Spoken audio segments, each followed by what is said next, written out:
देखो स्टूडेंट्स, प्रश्नावली 1.4 के पहले सवाल को तो मैं आपको बहुत ही डिटेल में समझा चुका हूं, जिसमें हमने सीखा था कि बिना लंबी विभाजन किए कैसे पता करेंगे कि कौन सी संख्या दशमलव शांत प्रसार रूप की है और कौन सी अशांत प्रसार रूप की है। अब आज हम इस पूरी प्रश्नावली को खत्म कर लेंगे, जिसमें दूसरा सवाल दे रखा है, ऊपर दिए गए प्रश्न में उन परिमेय संख्याओं के दशमलव प्रसारों को लिखिए जो शांत हैं। इसका मतलब हमने जो पहले सवालों को सॉल्व किया है, इनमें से वो सवाल ढूंढिए जो शांत प्रसार रूप थे। तो आपको पता है पहला आई वाला था, डबल आई वाला था, उसके बाद आई वी वाला था और वी आई वाला था, उसके बाद वी ट्रिपल आई वाला था और आई एक्स वाला था। तो अब हमें इनका ही दशमलव प्रसार रूप लिखना है। अब आई सवाल में पहला आया था हमारे पास जो शांत था 13/3125। अब हमें करना क्या है कि 3125 का 13 में भाग करना है।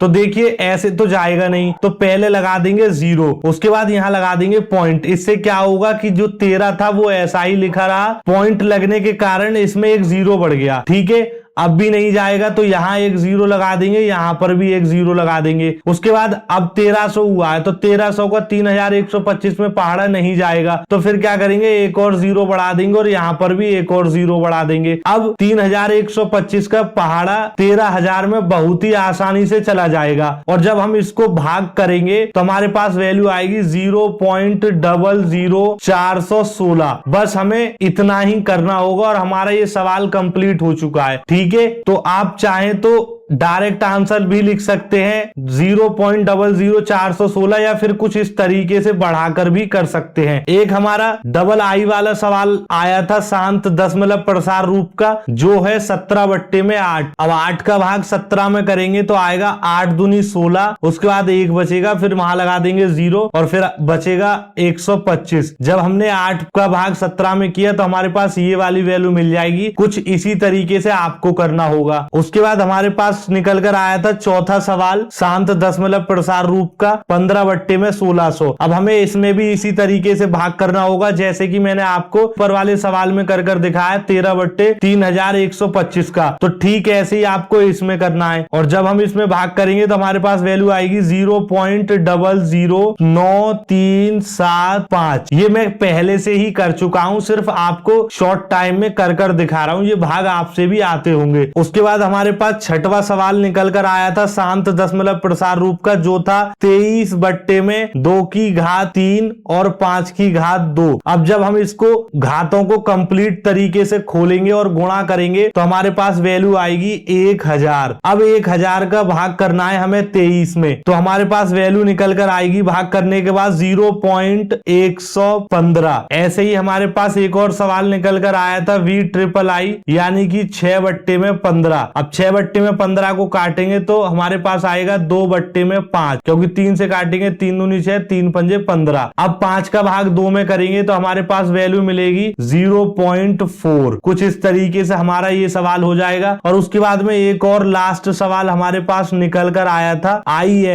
एक्स में दे रखा था 35/50। और जब हम इसका भाग करेंगे तो हमारे पास वैल्यू निकल कर आएगी 0.7। तो यहाँ पर प्रश्न नंबर 2 के सभी सवालों का हल हमने कर लिया है। अब हम प्रश्न नंबर 3 के सभी सवालों का हल शुरू करते हैं करना। अब प्रश्न नंबर 3 में काफी सारी हिंदी भी लिखी है। कुछ वास्तविक संख्याओं के दशमलव प्रसार नीचे दर्शाए गए हैं, जैसे कि आपको आई, डबल आई और ट्रिपल आई में दे रखे हैं। फिर कह रहा है प्रत्येक स्थिति के लिए निर्धारित कीजिए कि यह संख्या परिमेय संख्या है या नहीं। यदि यह परिमेय संख्या है और P/Q के रूप की है तो Q के अभाज्य गुणनखंड के बारे में आप क्या कह सकते हैं। बस सिंपली हमें करना क्या है कि ये बताना है, तो आपको ज्यादा टेंशन नहीं लेनी है, बहुत ही आसानी से हो जाएंगे ये तीनों सवाल। अब आई सवाल में मिला है हमें 43.123456789। अब इस वाले सवाल को हमें ना सिंपली करना क्या है कि इसको P/Q के रूप में, यानी कि परिमेय संख्या के रूप में लिखकर दिखाना है। बस हमें ये करना है। तो इसमें कैसे कर सकते हैं, आपको हमेशा एक बात याद रखनी है, और वो बात क्या है, जैसे 43 तो ऐसा ही रहने दो, पॉइंट के बाद कितनी संख्या है? 1 2 3 4 5 6 7 8 9, यानी कि 9 संख्याएं हैं। तो पॉइंट खत्म कर दो इनका, जैसा भी दे रखी है संख्या वैसी ही लिख दो, सिर्फ और सिर्फ पॉइंट हटा दो और बट्टे में 1 लिखो और जितनी संख्या दे रखी थी उतने जीरो, 1 2 3 4 5 6 7 8 9, 9 जीरो लिख दो, 2 3 4 5 6 7 8 9। हो गया काम। हमने ये वाली संख्या को बिल्कुल भिन्न के रूप में यानी कि P अपॉन Q के रूप में लिख दिया। आप चेक कर लो, P अपॉन Q लिख सकते हैं। आपको एक और बार बता रहा हूं, पॉइंट के बाद जितनी संख्या दे रखी हो उतने जीरो बढ़ा दो और 1 आगे लिख दो। सिंपल। पहला,